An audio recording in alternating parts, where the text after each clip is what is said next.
Hey everybody, it's Phil from ClevelandMoto. We've got a treat for you today.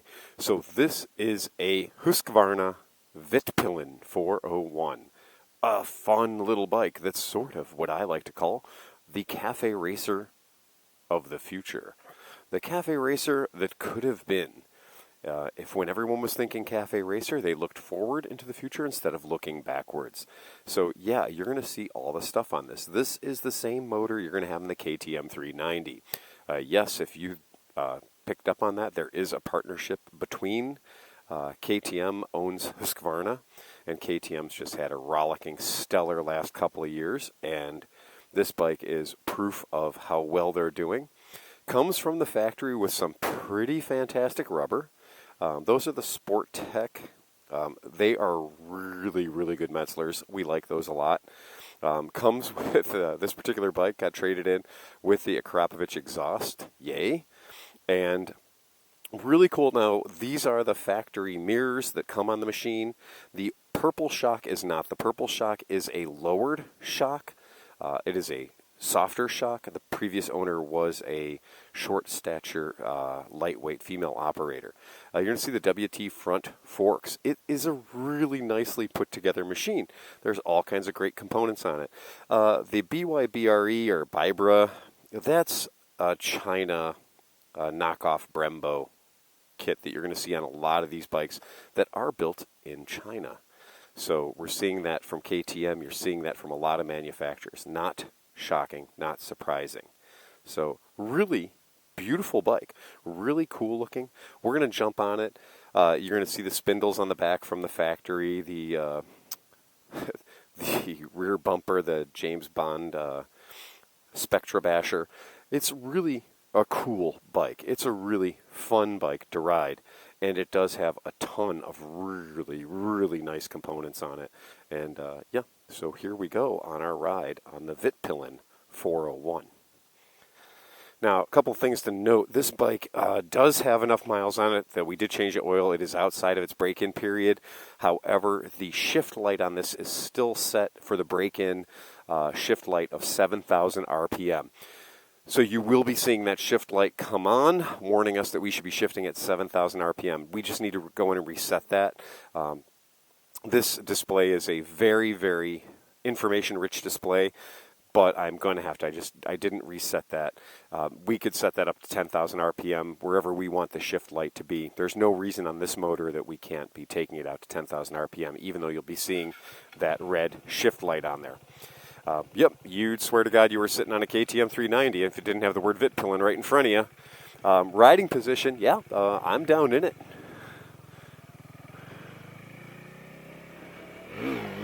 Wheelies instantly. I mean, there's no...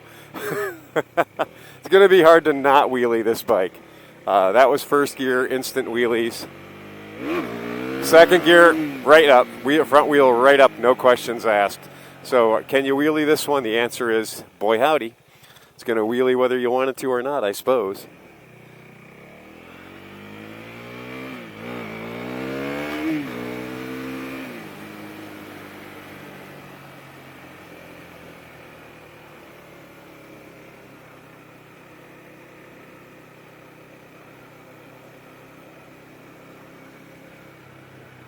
Ah, trash truck. Grrr.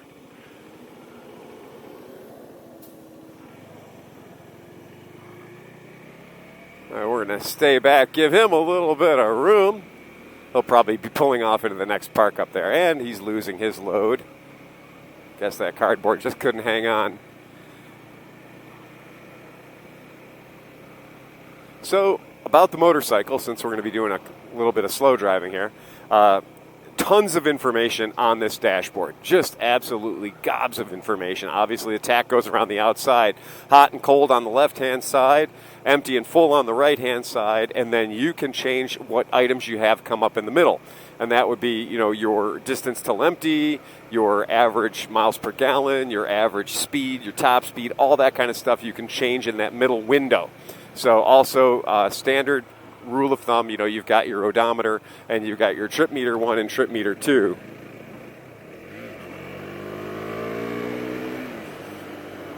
Definitely a healthy little burst there funny on this one above, I think it might be at 5,000 RPM.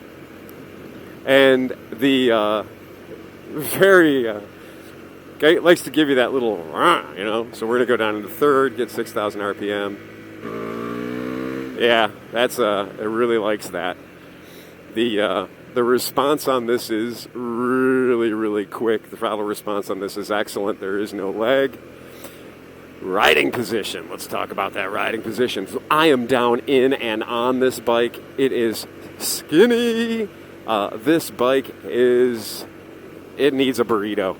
This bike, my knees feel like they're damn near touching, and there's a whole motorcycle between them.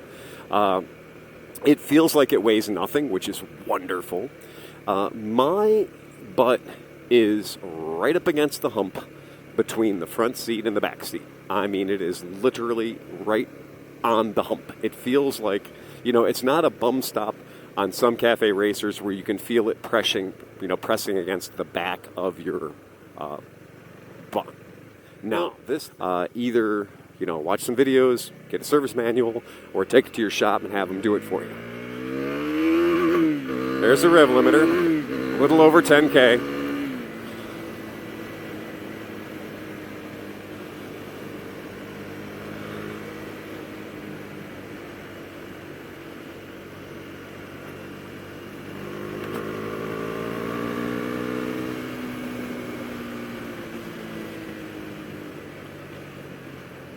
Okay, we'll be using all of its ample brakes up here. Now, yeah, you can stand this bike on its nose pretty easy, so no shortage. Hey, why didn't they throw an extra caliper and an extra rotor up front? Tell you why, didn't need to. With the caliper and the brake it has already, it can throw the front wheel, it can stop the front wheel enough to put your back wheel in the air. So, didn't really need extra stopping power on the front for as light as this machine is, and it is lightweight. This thing is a light bike.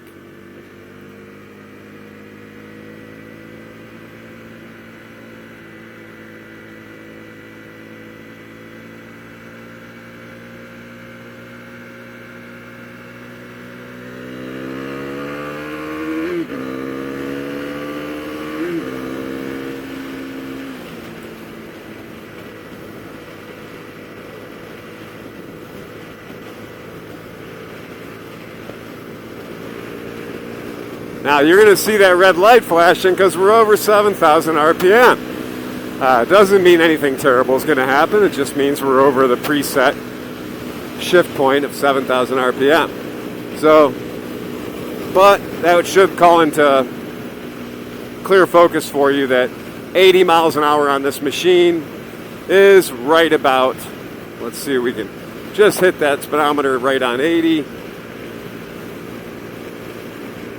Right at 7,000 RPM, yeah. So, yeah, in top gear, 6th gear, 7,000 RPM is 80 miles per hour, right? And we all know speedometer errors and things like that. So, do your own calculations or do what you got to do to fix that.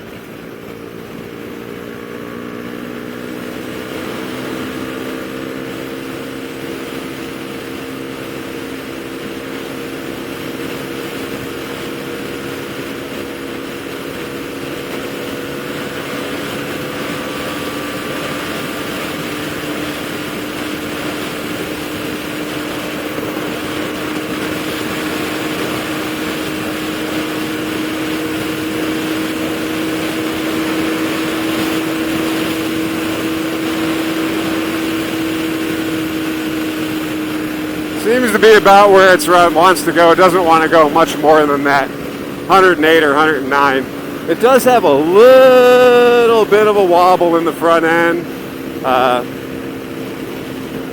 See, it wants to shake just a tiny bit there, so we'll take a look at that and see if there's any adjustments that we can make on our end or whether it's just geometry.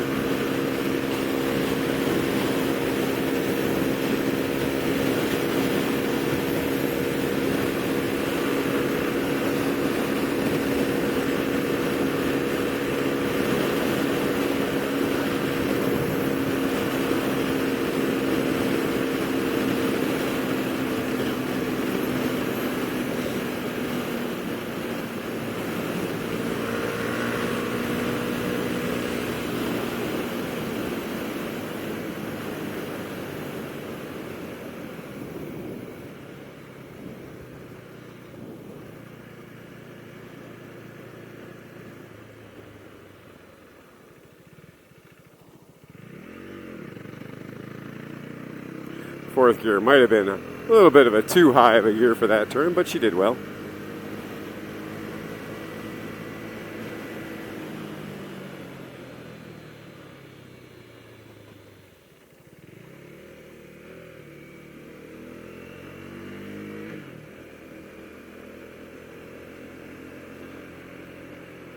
All right, so that's the story with the Husqvarna Vitpilen.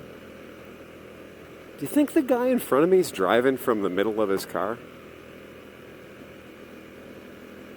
Kind of looks like it.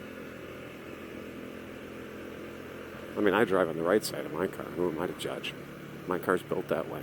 So, anyway, Vitpilen 401. That's it. If you need any more information about it, obviously, ClevelandMoto.com. You can get in touch with me, Phil, at ClevelandMoto.com. Yeah, all the normal stuff.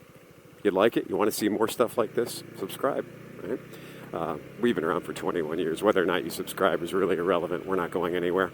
So, always, guys, remember to ride fast, take chances.